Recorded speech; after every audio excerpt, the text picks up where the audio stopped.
It is time to pay tribute to another extinct attraction. This week we pay homage to Shrek 4D with our special guest and former senior creative director at Universal Creative, Zane Jensch. This is episode 493 of the Unofficial Universal Orlando podcast.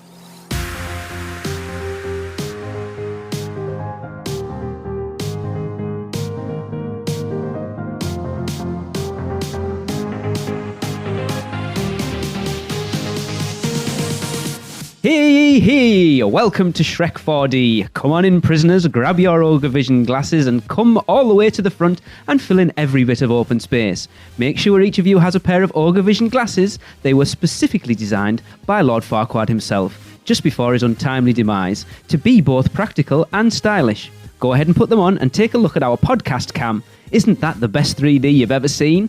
What? It's not? Oh, right, that's because it isn't. So take off those ridiculous-looking glasses, you look silly. Now, by the order of the recently risen from the grave Lord Farquaad, it is my solemn duty and enormous pleasure to oversee your torture and escort you to your dank, dark, squalid prison. Eating or drinking while being tortured will result in a flogging. Does anybody know what a flogging is? Anyone? A flogging, for those of you who don't know, is a heavy beating with a large wooden stick. Sounds like fun, doesn't it? Exactly. So every time I say the word flogging, you're all going to go, oh no! Got it? Let's try it one time, shall we? Flogging. Oh no! Oh no! Well, it wasn't very good, but okay. It's time for my co-hosts and guests to wake up. Tracy. Hello! Connor. Ah, hey! And Michelle. Hi! And of course, our very special guest who probably has no clue what he's walked into at this Running away now. Mr. Zane Jensch. Hey, Zane. Hello. It adds a bit of professionalism to this whole thing. Had to happen someday. All right, prisoners, quickly, get in there and obey all the henchman's orders. Make sure you use all of the doors, especially that one on the far left. It's an actual working door that will take you to, you guessed it, the other side of this intro. Oh, and I forgot to mention the 30-second door timer, and you're down to about 15 seconds. So if you're in the back, you're going to want to make it. In fact, if those doors shut, you'll be trapped inside this podcast with me for the rest of eternity while I sing show tunes. I hope you like Oklahoma. Well, everyone, we are going to begin our tribute to Shrek. As we always do with these tribute shows, with a little bit of a look at the history of the attraction, and everyone feel free to kind of chime in as we are discussing the history of the attraction. Okay. Well, way back in May of 2002, it was announced that Universal Studios Florida and Universal Studios Hollywood would be welcoming Shrek 4D to their lineups. At USF, it was announced that the same month that Alfred Hitchcock, The Art of Making Movies, would be closing and that Shrek 4D would be its replacement. Spoilers, I think most people probably would have liked to have kept Alfred Hitchcock. I would. That's so good. Never done it. Well, the attraction costs $35 million and eventually opened on June 12th, 2003. To celebrate its 10th anniversary, the Florida location hosted a party on June 12th, 2013, with a giant birthday cake along with appearances from Shrek and Princess Fiona. So again, Shrek hadn't opened that much, like our first trip. It hadn't opened long before our first trip, really, like a year or so. And it cost $35 million. I think Zane might have something to say about that. Yeah.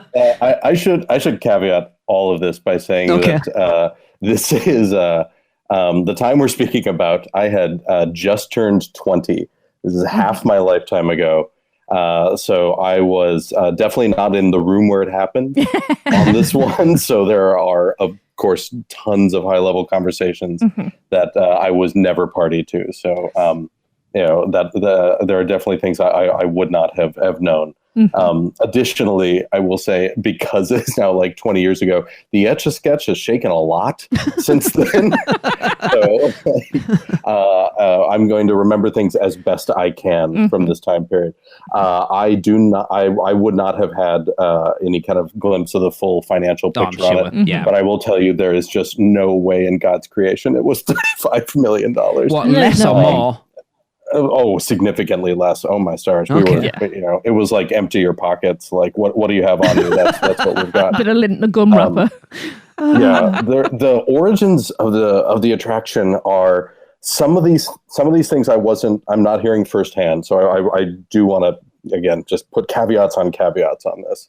But I found out later that not long after Shrek debuted in theaters back in 2001, DreamWorks started converting it to 3D.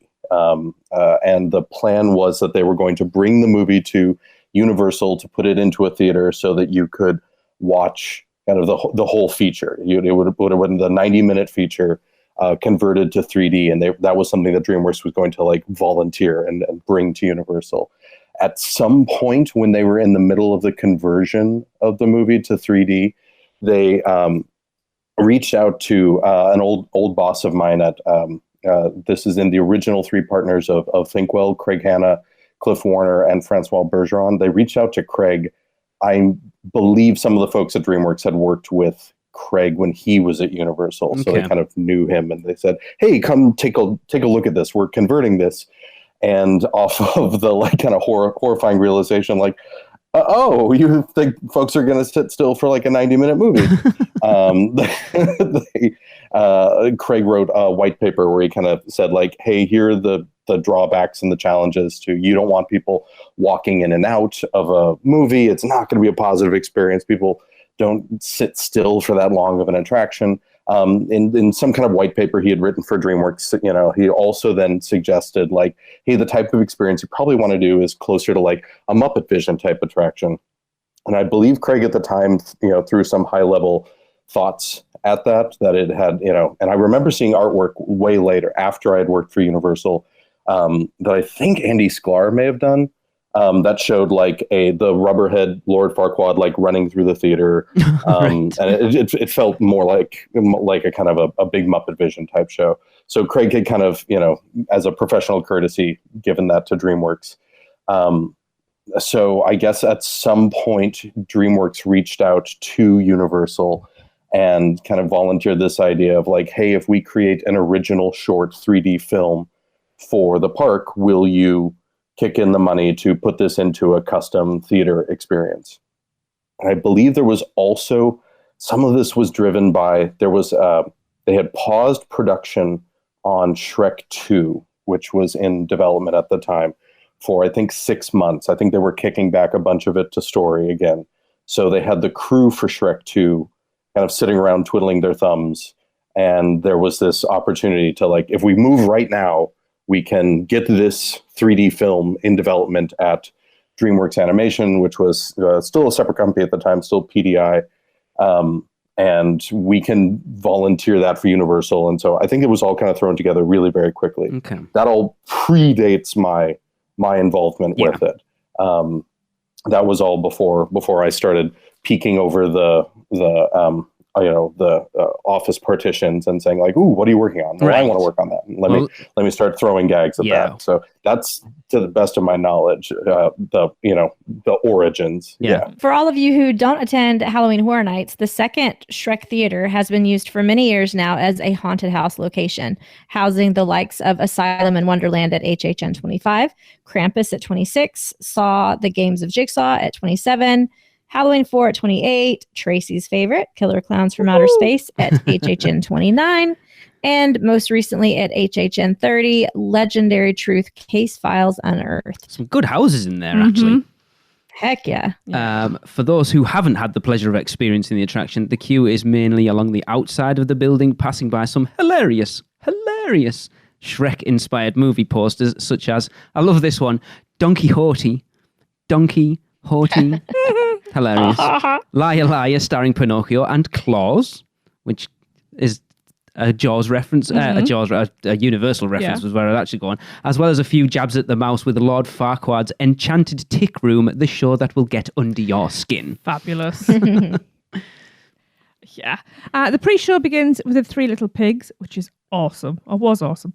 Gingy and Pinocchio revealing that Lord Farquaad has kidnapped them and is holding them in in Castle Dulox's dungeon.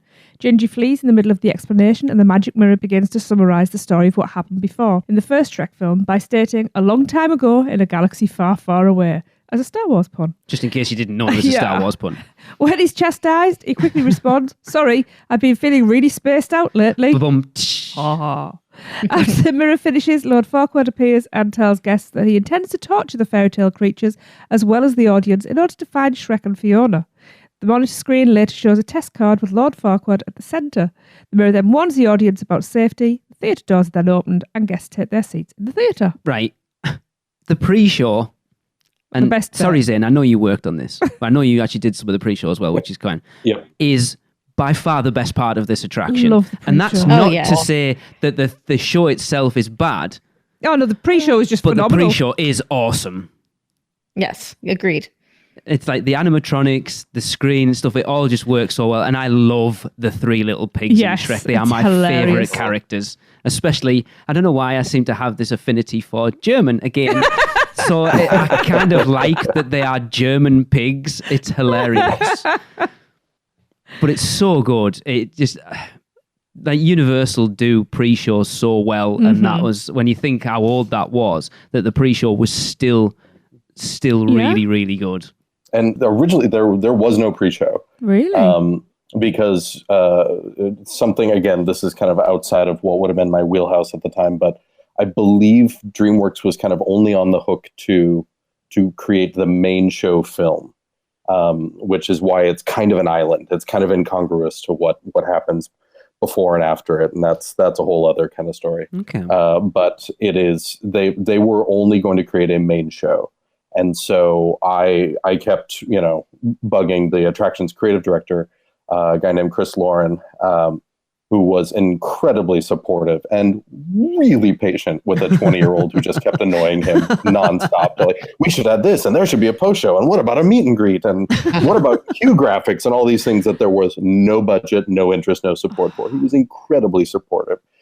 Scott Trowbridge was too. They were both incredibly supportive of this wildly annoying 20-year-old. But as part of that, one of the things that we kept poking at was like, how do we set up this story? Because the main show film presupposes that not only has everybody seen the first Shrek film, but has it memorized. That's so that there is boy, I hope you remember, like they went over the rise in the Onion Carriage, and then they showed up here, and it's like, I hope you already know that. So functionally in the show, we had to introduce the story, we had to introduce the style of humor, we had to introduce the characters. Who is this ghost who's coming in?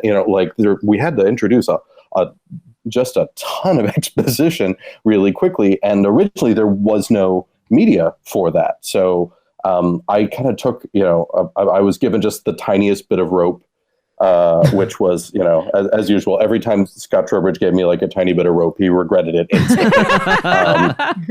And I think was trying to respond to like, okay, well, these folks are saying this thing, these folks are saying this thing. Okay, well, I'll write 40 different versions of a pre-show, and I'll let everybody just fight it out for what they like best. And we had just like wildly different versions of it, some of which got kind of referenced in some of the Q graphics, because those were all supposed to zipper together, even though the whole production was happening very quickly.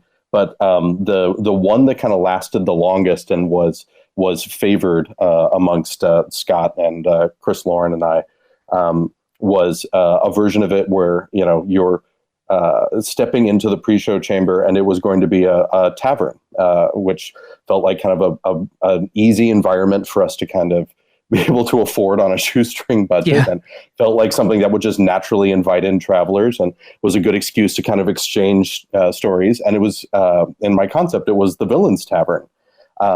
So this predates the existence of the poison apple in Shrek 2. And this was a whole notion of like, oh, you'll go into a Villains Tavern. I think I called it at one point Jeers, which was a Jeers reference. That's how happening that reference Brilliant. Was. Like, hey kids, ask your grandparents about a sitcom named Cheers. And then at a separate point, it got called Foes, which is the advertisement that wound up in the queue for the happy hour, grumpy hour, dopey hour. That was the Villains Tavern, which in the first meeting I was in with the DreamWorks folks, they very promptly said that they hated. And then a couple years later, seeing Shrek 2 in theaters is like, oh, I guess he didn't hate it that much. But it was originally a Villains Tavern, and it was a great excuse for like an ops cast member to have their have a ton of exposition. It's like, well, if they're the innkeeper or the tavern keeper or the bar back, they're going to, chat it up with you. And that was a good excuse for us to introduce a lot of stuff, not knowing if we were ever going to be able to afford media. There was no promise that we could afford to do any animated or live action media. And at one point, to kind of set up the whole story of Farquaad's back from the dead, so all the kind of fairy tale characters who've all been able to like now live out in the open are suddenly in danger again because of the reemergence of Farquaad. That was all going to get introduced when he flipped on the big screen, the bar's big screen magic mirror. Okay, that was going to be the like delivery device for this story, and it was going to be an episode of Cops. Was on, wow. and which also wound up in Shrek 2. So that tickled me, though. More so now. At the time, I think it irked me a little bit more that those didn't wind up in the attraction, but they did wind up in Shrek 2, which made like $1 billion. No, actually saying the magic mirror from the pre-show is currently in the Williams of Hollywood prop shop in Universal Studios for $7,000. Yeah, that's probably about what it cost to build originally. Really? So it's all right. Okay. But yeah, so no, originally there was no pre-show, and we just kind of slowly kind of chipped away at, could we do a little bit of a pre-show? Could we do something in there? And I think when we were pitching the Villains Tavern idea, then DreamWorks came back and said, we'll do whatever it takes to get animation in here to do the right thing by the pre-show, which then of course evolved into the dungeon story and everything that followed.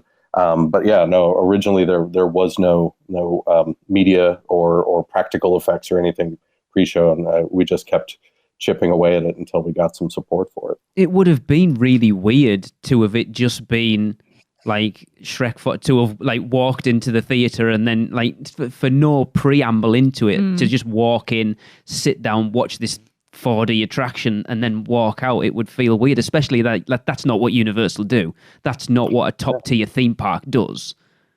No, and there was, and you hit the nail on the head. It was, that's a big part of why Magic Mirror in the version of the pre-show that was there for 19 years did a little bit of a recap on Shrek 1. Yeah. It's just to tee up all that exposition so that you kind of knew what you were getting into, not just for the characters, but also like we have to set up the style of humor. We have to set up like this is a very specific world and story.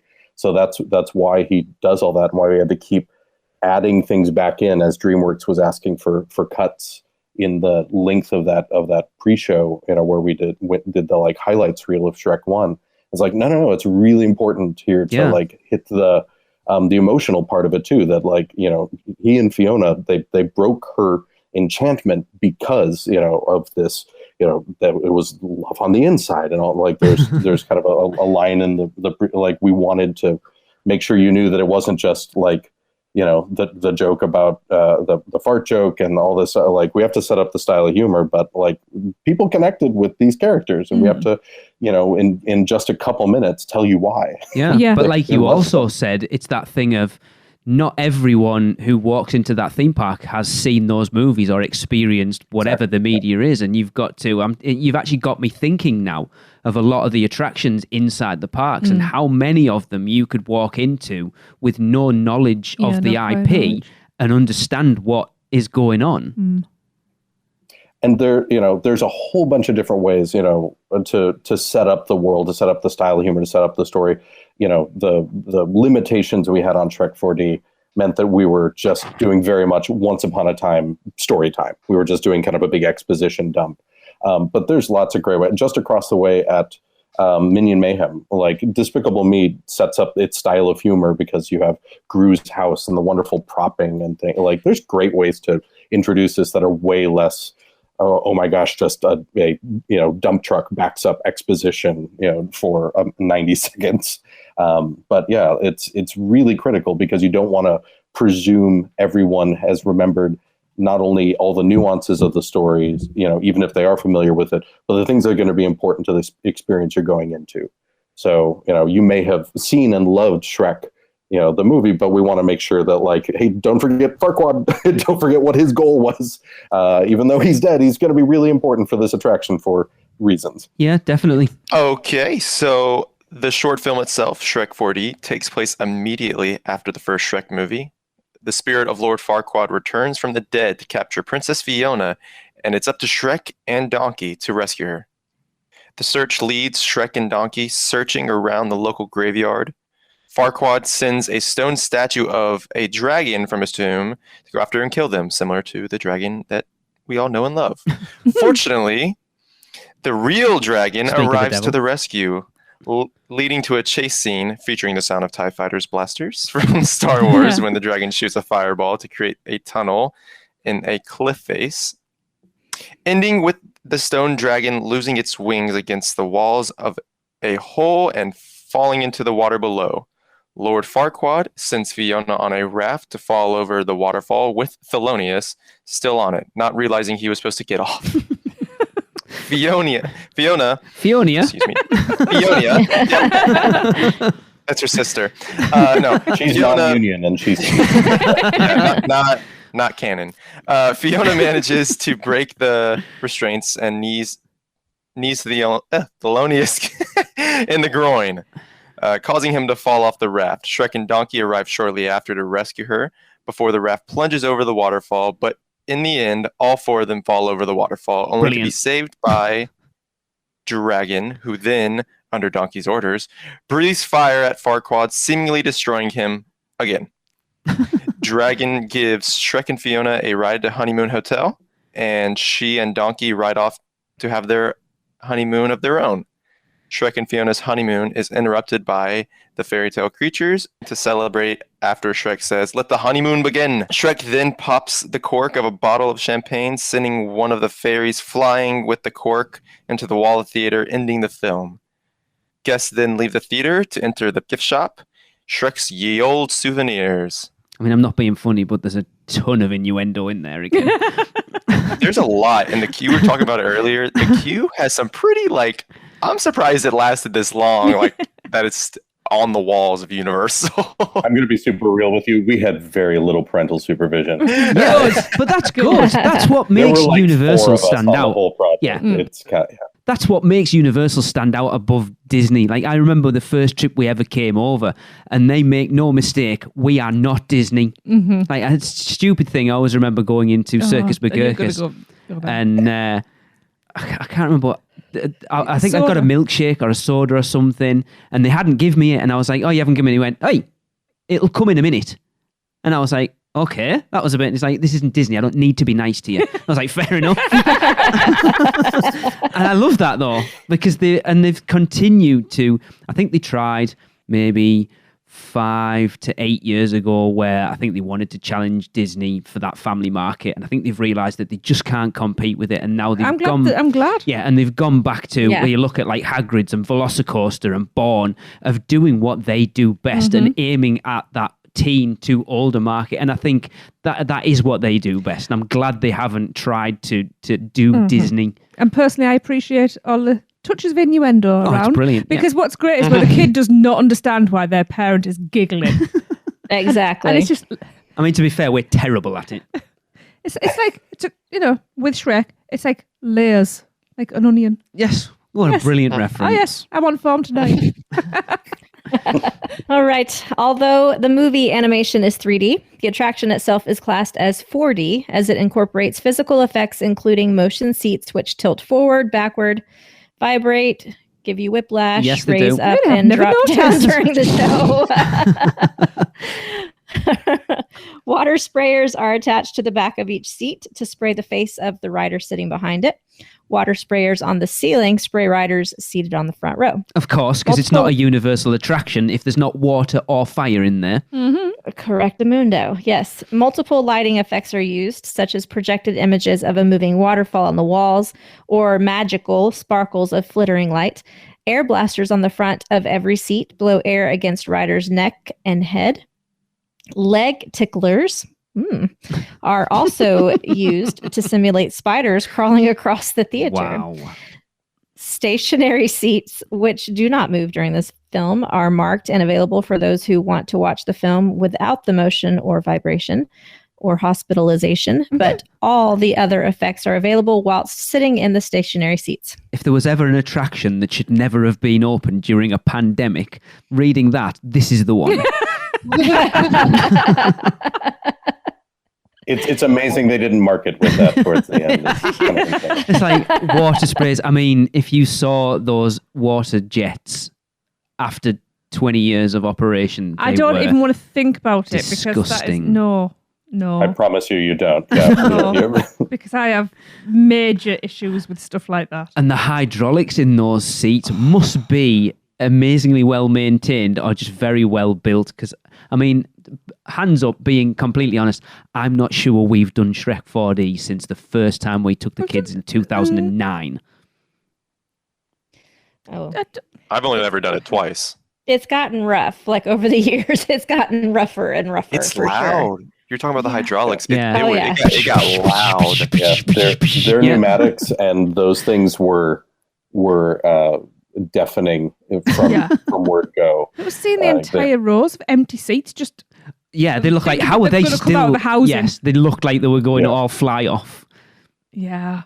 Yeah, no, when it's not a fully loaded row and you can see the seats kind of dancing on their own, dancing, that's a nice way to put it. Yeah, hold on tight. It was It's crazy. It was definitely rough. Yeah.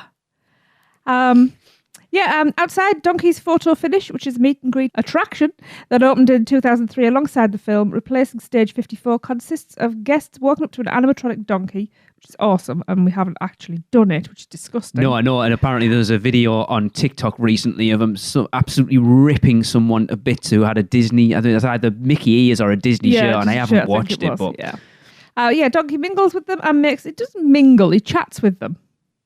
Look, I only got this off Wikipedia. As usual, I've just copy and pasted and taken you never a little use bit. Wiki. Good grief, no wonder it's all wrong.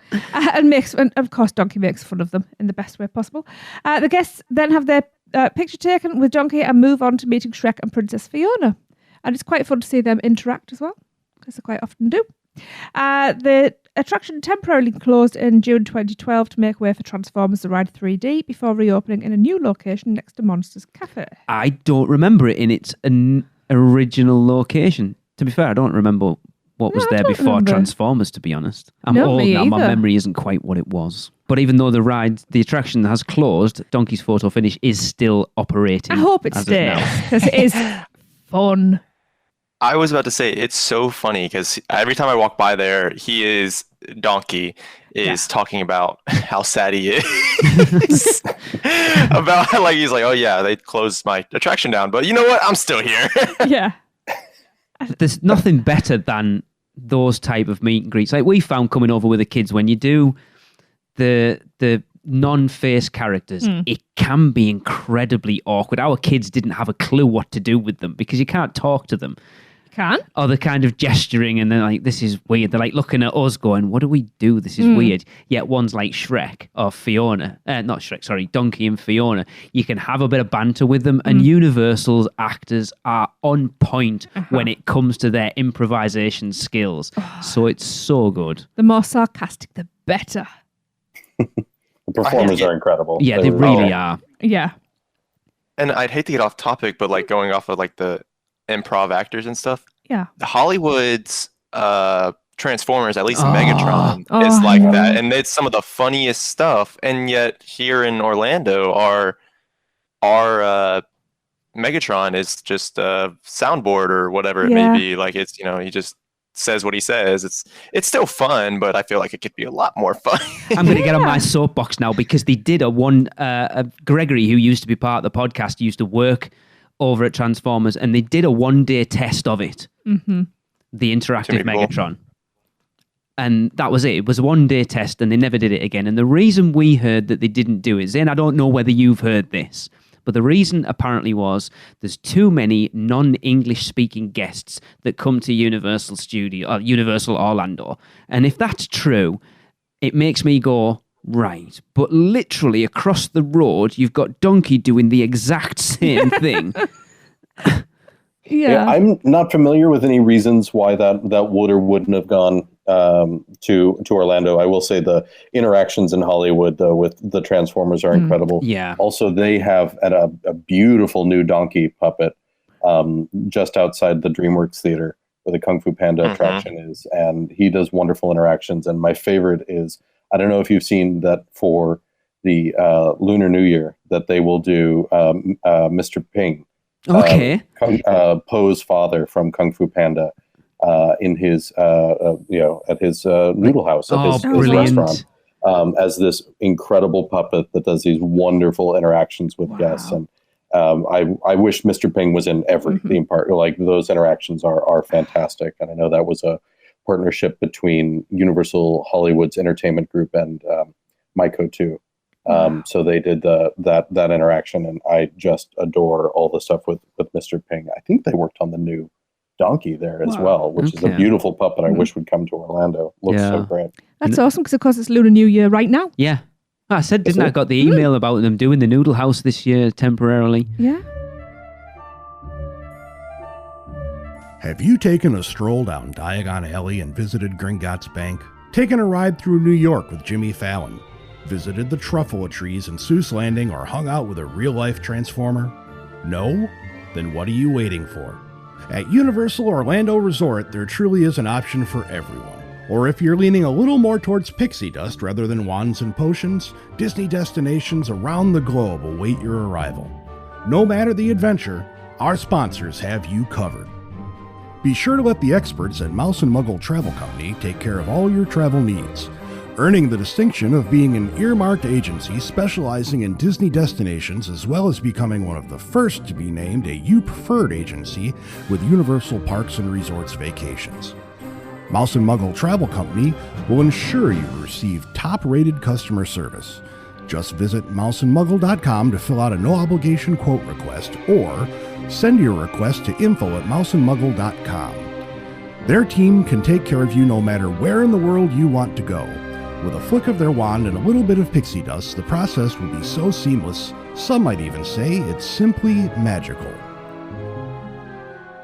Michelle, you've been very quiet about Shrek. What are your opinions on it? Well, if you don't have anything nice to say, just kidding.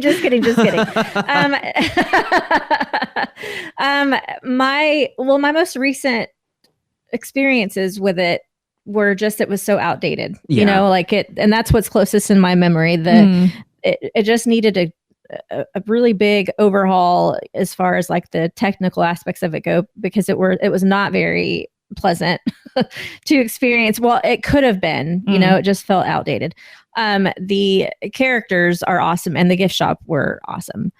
But in all honesty, it's been one of those things that I've pretty much just kind of walked past most of my trips for the past few years. Yeah. So I'm not super sad to see it go. I love the films. I think they're brilliant, but I'm happy for something more current to take its place for sure. I think that's the thing. I wonder what that will be. When it first came in, 3D and 4D attractions were the new hotness, weren't they? And the problem is that people have got, we all know how much Universal have been ragged on the amount of 3D attractions that they've got in the park. So it became something that's been there for nearly 20 years. And then also the sort of the old school version of the attractions that people are already complaining about. There's just another 3D attraction in the parks. And I'm actually genuinely surprised it's lasted as long as it has, especially when a lot of the complaints about it were the video itself comes free on the Shrek DVD. So I could just sit and watch it at home. Yeah. I will say, it was a shockingly long run. Yeah. It was a, nearly 19 years in Orlando, and ran in Hollywood for a good long run. I'm trying to remember when it closed to make way for Kung Fu Panda, but it still runs in Osaka. It still runs in its custom theater in Singapore. There was really kind of no assumption that it would run for a fraction of that long.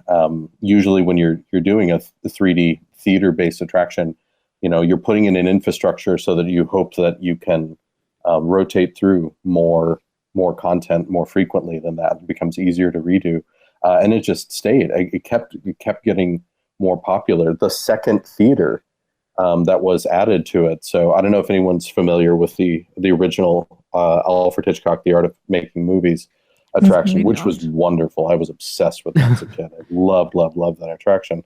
Like a normal 9-year-old, I loved the Alfred Hitchcock. Yes. But it had 2 big theater spaces, and then it had a gigantic post show with some really outstanding interactives and some really fun bit of business at the finale. It was really kind of a third act to the attraction. It was so large. The first theater for Hitchcock was all that was, the lobby and the first theater was all that was transformed for Shrek 4D originally. Right. And then the waits were so long and it was so much more popular than anticipated that I think it was 2 years after opening. It may have been 2005 or could have been 2006. I do not remember. I was not with the company at the time. But they doubled it. They took the second Hitchcock theater, which had been sitting there, with the power cut off in it for a couple of years, and converted it to a second Shrek theater. And in order to access it, they had to add a whole second pre-show, which is not typically how you want to do those things. You kind of want a pre-show that then can feed into one of 2 theaters. Yeah, but it had never been conceived to work that way. So they kind of routed the queue back around and added a whole second theater to it because it was just so popular and it just had such a long wait. And so they just kind of kept it going. So yeah, it was certainly kind of an unusual experience. I always,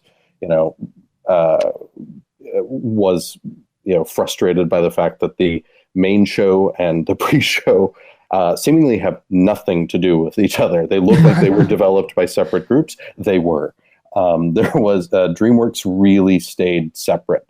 And kind of really pushed back against any efforts to kind of knit the pre-show to the main show. And it was always kind of a surprise when we would get media back from the main show. It's like, oh, they're doing that. I guess they disregarded any of the feedback we had given to like, hey, can we pull these ideas together? And so it was, I think that was the one that kind of, that still gnaws at the back of me. Like, oh my gosh, like, you're in this dungeon torture chamber. Everything is set up with Ghost Farquaad, kind of sweeping back through the kingdom and scooping up all the fairy tale critters again, and then heading off to intercept Shrek and Fiona and Donkey on their carriage ride. But then, unrelated to that, you go to this beautiful plush theater, and it has these red velvet curtains. And for some reason, there's a curtain that goes up. There's curtains that part side. There, it's this very splashy, kind of plush, like royal theater environment. It's like, I don't know why we go here from the torture chamber. But, yeah, that doesn't make sense. I will say, like, it gnaws at the back of my head, but it's. It never bothered them enough that it ruined the show. It seemed to, like, everybody kept enjoying the show. So it's one of those that, like all, designers, like I, see the, oh my God, the laundry list of like, why is this way? Why couldn't we do this? Oh my gosh, $10 more over here. Or why couldn't we get support for this idea? You always see the ghosts of what, bother you in an attraction and what you wish had happened differently. That through no malice of intent, like nobody set out to do anything wrong. It's just these things are a lot of moving parts. They're really hard to do. Yeah, and you can always see all the flaws, but then like I went back right before closing, and I'm mortified by like, oh my gosh, the condition of the lighting in here. I can't hear the main show film for all the screaming of the pneumatics. Yes. I'm bothered by this. And then I was finally able to tune that out because it's like, oh, people are laughing. Like, oh, they're screaming over there. Like, they're good screams, good squeals.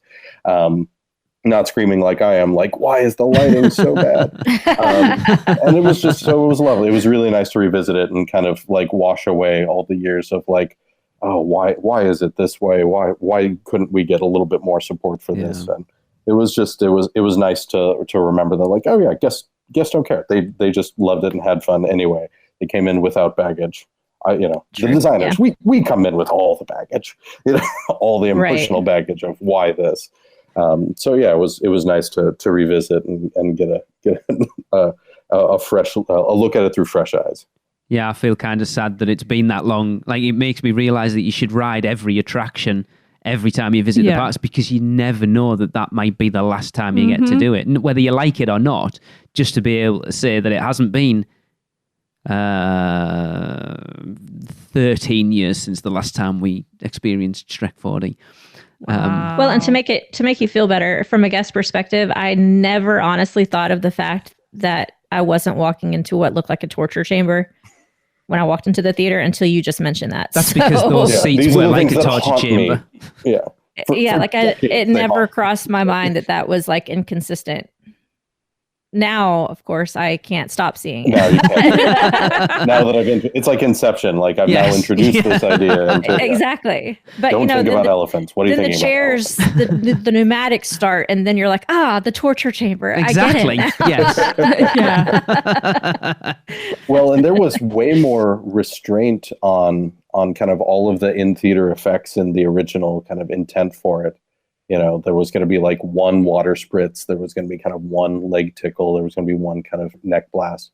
But they do this. I don't know if anyone's familiar with kind of dial testing, where it's something, I think it came out of television originally, where they would focus group television shows, and there's a dial in front of everyone, and they, and it goes from like 1 to 10, and it's like, just move the dial constantly to like how this all makes you feel, which I think explains the state of what television was for about its first 50 years. But they did dial testing at Shrek in Hollywood in its first kind of days of previews. And the park insisted then, this like, well, this should be a 10 the whole time. And it's like, well, that's crazy. That's not how stories work. No. You have highs and lows, and you need to take a breath. And some things are funny and some things are scary. And they can't always be at like a 10. Like, that's crazy. But no, they had to always be at 10. So that's why there are inexplicable water bursts like every 9 seconds to just goose the audience.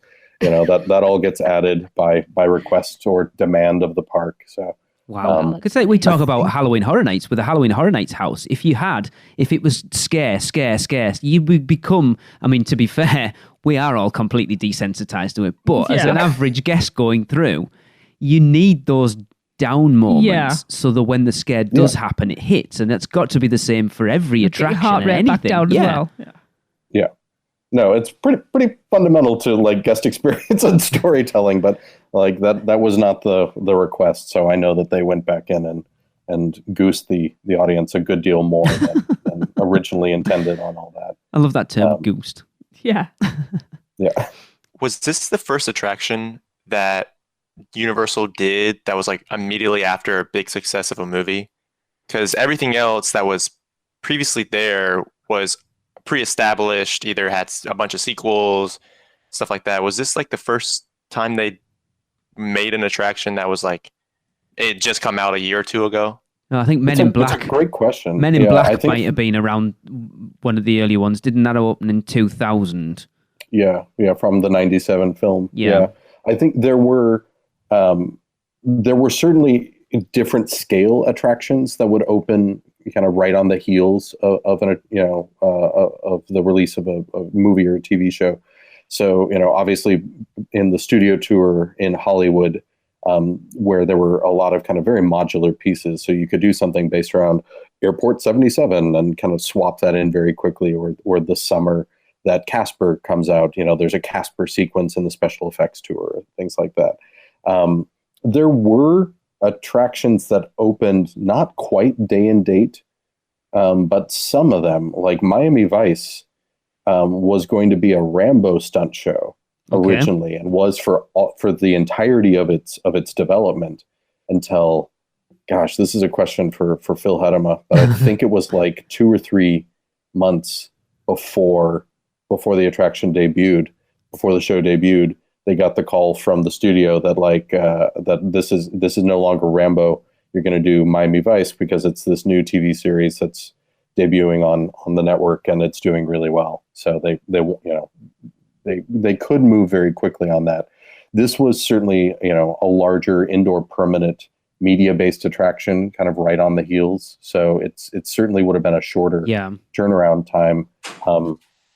I jumped onto this, I think not having been asked. I think I just said, like, I'm here now, so this is what I'm doing. In February, I think, of 2002. And the film had debuted in, I think it was June of 2001 or maybe May. It had been early that summer. And this was already kind of settled. It's going to be a 3D movie. It's going into the Hitchcock Theater 1. And then I just kept plussing. I just kept adding things that no one had any scope or interest in. Like, it should have a queue. It should have the Duloc singing dolls in the queue to do the safety spiel. That would be cool. That would be awesome. Yeah. I wrote a whole set of lyrics for the safety spiel for the attraction as the Duloc singing dolls.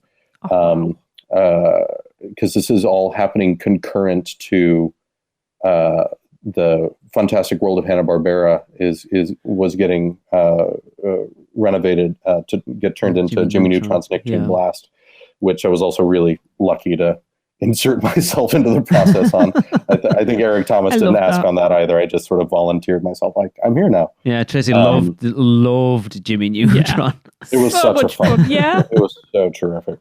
But I was trying to like harvest pieces out of the post show for Hanna-Barbera and like reclad them for a post show for Shrek and things. I think I had this Duloc singing dolls. There was no money or interest in this, but some folks like they found money because they got excited about when we could kind of chip away at things and add the pieces to the queue. There was no themed gift shop for the exit. There was no budget. There was no interest in doing that. I think there was exit retail, but it was very generic.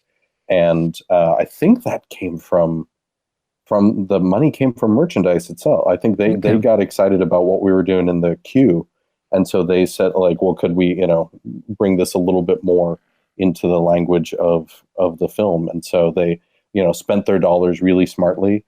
So if you remember the honeymoon hotel that you exit through for the gift shop, if you looked up and saw the stairwell there, that was the old stairwell from the Hitchcock attraction. That's where it was. That was the Vertigo staircase. I did when we came over in 2019, we actually did a weekend event and I did a tour around the parks of hints and sort of references to former attractions. And I knew that was in there, but I didn't know where it was.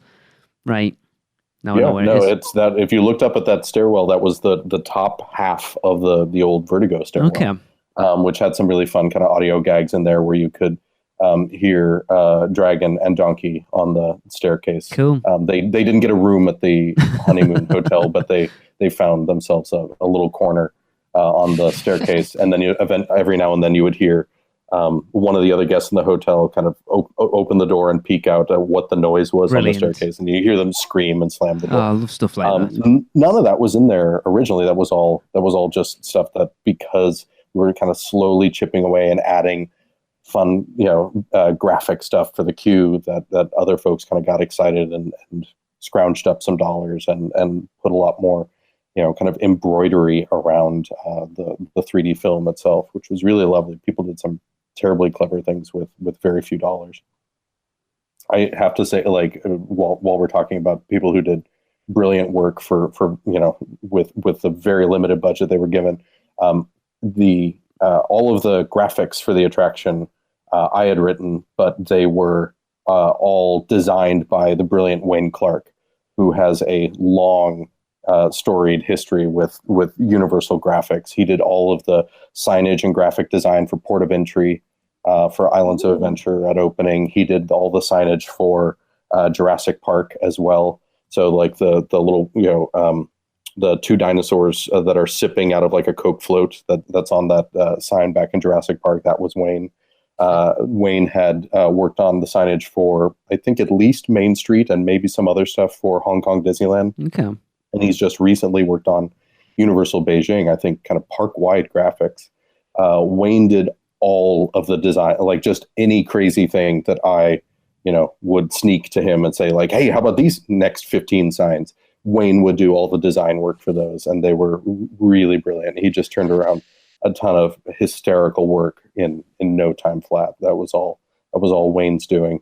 I think the only poster that didn't make the cut out of everything we were doing for the kind of the parody posters in the queue, which were all originally, again, tied a little bit more into the story. The idea was that Farquaad had come back from the dead. He was rounding up all the fairy tale creatures again. And he was also, creating a new line of attractions for Duloc, his kind of Farquaad theme park world that he lived in. And so all of the attractions were torture devices that he was creating. So it was all a little bit more knit together in the original story.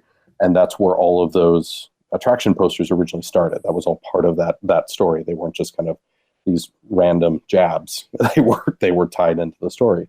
And the only one that Wayne did that we didn't get to put in finally was a Journey into Farquaad's Imagination poster. And Wayne designed the most hysterical Dreamcatcher machine that was like a giant torture device with Farquaad sitting in the Dreamfinder seat holding like a little figment-sized version of the fire-breathing dragon. Nice. And, that's great. It went through a field of upside-down toilets. From, if you're familiar with the Journey into Your Imagination version of the attraction, that took great pains to highlight an upside down toilet. I think that was the only poster that Scott said that's too much inside baseball. Like, that's completely fair. It's crazy that any of these are in here. So that was the only one of Wayne's hysterical designs that didn't make it in. I love that Universal do when they start parodying other stuff, especially when it's aimed at Disney. I mean, the stuff in like the Simpsons queue is awesome. Those are hysterical. Yeah, it's so good. And we're kind of getting to the end, Zane. It's been good. It's kind of made me miss it a little bit. I know. I don't know whether there's any other little stories you can give our listeners before we tootle off. Oh gosh. No, as with everything, there are a million stories and blood, sweat, and tears into every kind of rivet of the attraction. The one that is, it is an attraction that's kind of, for all of its flaws that I would always see, some of which we've learned I'm really haunted by to this day. Even though the attraction is closed, it still gnaws at me. It still is. It holds a really special place in my heart, not just for. It's an attraction that eventually went into 6 theme parks around the world. Yeah. 2 of which even outside of Universal. So it was always, really lovely to think of like, well, here's this attraction that like in time zones, like when I'm asleep, that's still getting laughs, that's still making people happy. It was also, right at the beginning of my career, and I learned a ton of great lessons on this one. And it was all thrilling and fast. And it was like, honestly, it was much closer to like putting on a theater show, like just quick, get it up, far more than like kind of traditional attraction design. My favorite memory of which was it had just started previews in Hollywood. We were, I think, 2 or 3 weeks out from, I think it was just 2 weeks out from opening in Orlando. And then it was going to be a couple more weeks before it opened in Osaka in Japan. And and I got a call from Chris Lauren, the attraction's creative director, asking me to come in and like, it's like, can you, we have like 8 hours. Can you rewrite the entire queue video because it doesn't match anything that DreamWorks gave us. So we need to like somehow zipper this together. Also, Ops needs a spiel, which then they augmented and embroidered and added a ton of stuff of their own to it. So that got ridiculously long. But it was just like I had like overnight to go to the attraction, and Chris Lauren like shoved his laptop into my hand and dispatched me to the second Hitchcock theater, which was had the power cut in it at that point. Oh. So it's a pitch black theater, right. And I was writing the Q video as well as a bunch of other just this and that needed written overnight. Sitting on the steps of, if you remember the Hitchcock Theater 2, it had an in for out set of the Bates Motel. So I was sitting on the steps of the Bates Motel right in front of the Psycho House. Nice. By the light only of Chris Lauren's laptop.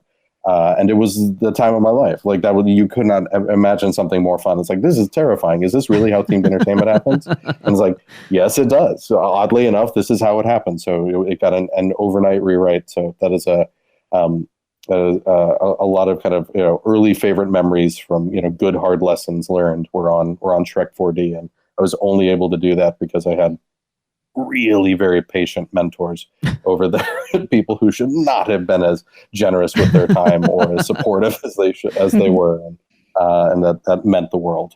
It's really interesting to look at, like, from an outsider's point of view, to look at the attraction. You say it has had an immensely long run. Then you start looking at why now? Why have they chosen now to close it and put something else in?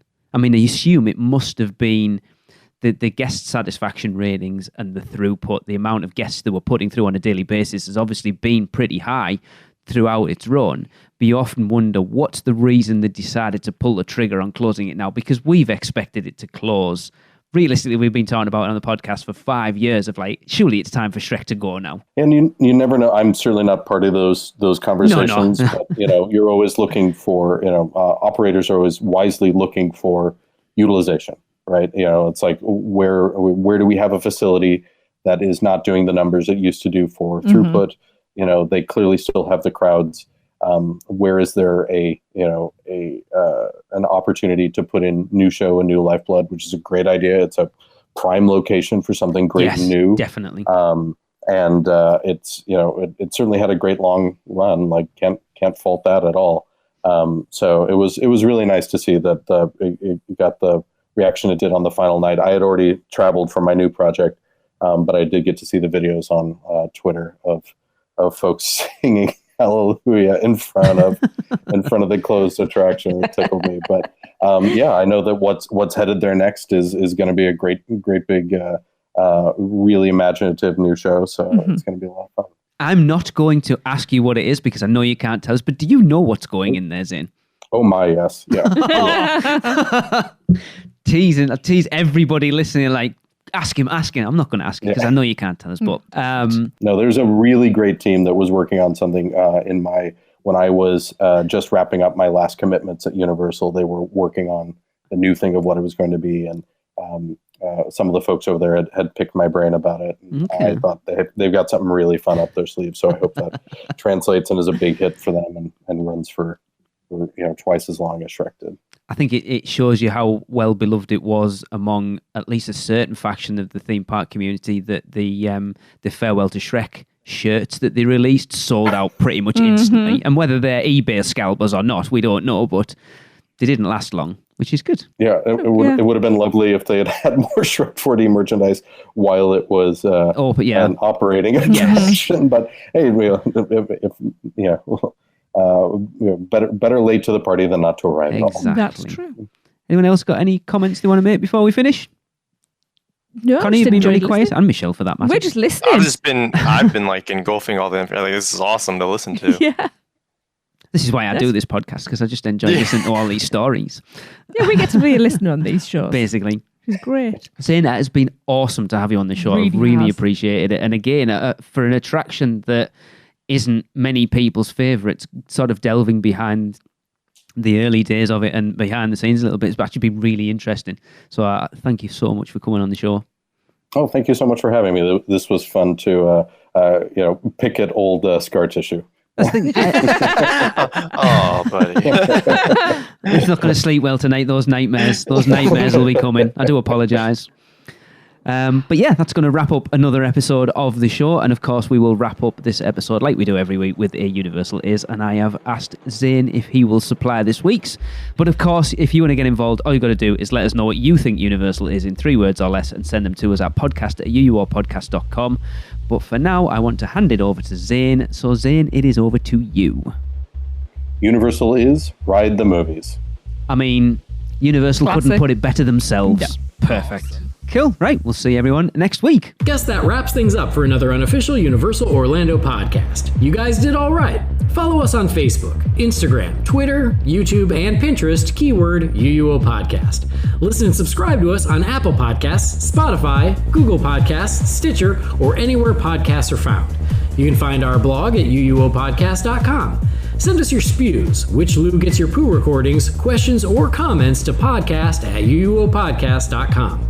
Check out our friends, the Theme Park Duo, and our awesome sponsors, Mouse and Muggle Travel Company. So, until next time, don't give up your day job. Say cheese. See you later.